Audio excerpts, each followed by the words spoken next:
അയ്യോ പ്രധാന സിനിമയുണ്ട്. സോറി ക്ഷമിക്കണം പ്രധാന, എനിക്ക് സിനിമയില്ല. രാമേട്ട അങ്ങനെ വല്ല അസൂയുണ്ട് അതിന്റെ പേരില്?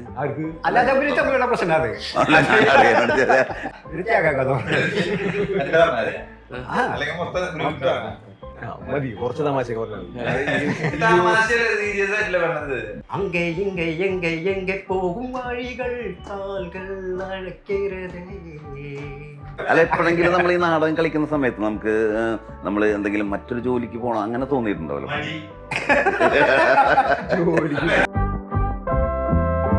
ജീവിതത്തിലൊരു നാടകത്തിലേ ബ്രേക്ക് ഡാൻസ് കളിക്കുന്ന ക്യാരക്ടർ കൊടുത്തിട്ടുണ്ടായിരുന്ന.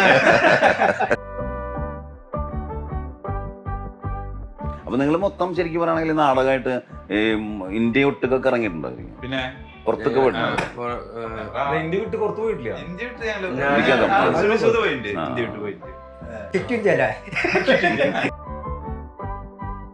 ആ ഷൂട്ടൊക്കെ ഒരുമിച്ച് തന്നെയായിരുന്നു അത്. ഷൂട്ടൊക്കെ ഞങ്ങൾ ഒരുമിച്ചുണ്ടായിരുന്നത്. ചായക്കടക്കാരനും ചെത്തുകാരനും സൈക്കിളിൽ കയറ്റിക്കൊണ്ടുവന്നു. അല്ലെങ്കിൽ ടെലിഫിലിമിനൊക്കെ ഒരു നെടുന്തൂണായിട്ട് പ്രവർത്തിച്ചെന്ന് പറഞ്ഞു. സിനിമയിൽ അങ്ങനെ എന്തെങ്കിലും ആളെ കൊണ്ട് സഹായം ഉണ്ടായിട്ടുണ്ടോ? ആരെ കൊണ്ട്? സുനിലേട്ടനെ കൊണ്ട്.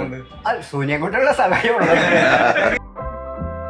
സൂര്യയോടുള്ള ഒരു അസൂയ എന്ന് പറയുന്നത് വെച്ചാല് മറ്റേങ്ങനെ വന്ന് തമിഴിലേക്ക് കയറി മെയിൻ വില്ലൻ ശരത് കുമാർ എന്ന് പറയുന്ന ആക്ടറെ നമ്മൾ കണ്ട് ആസ്വദിച്ചിട്ടുള്ള ഒരാളും കൂടിയാണ്. ആളുടെ നേർ വിരുദ്ധമുള്ള ഒരു വില്ലനായിട്ട് ചെയ്യാൻ പറ്റി, അത് നന്നായിട്ട് ചെയ്തെടുക്കാൻ പറ്റി. മാത്രമല്ല സുനിയായിട്ടും കുറച്ചും കൂടി തമിഴ് പറയാൻ പറ്റുന്ന എനിക്കാണ്.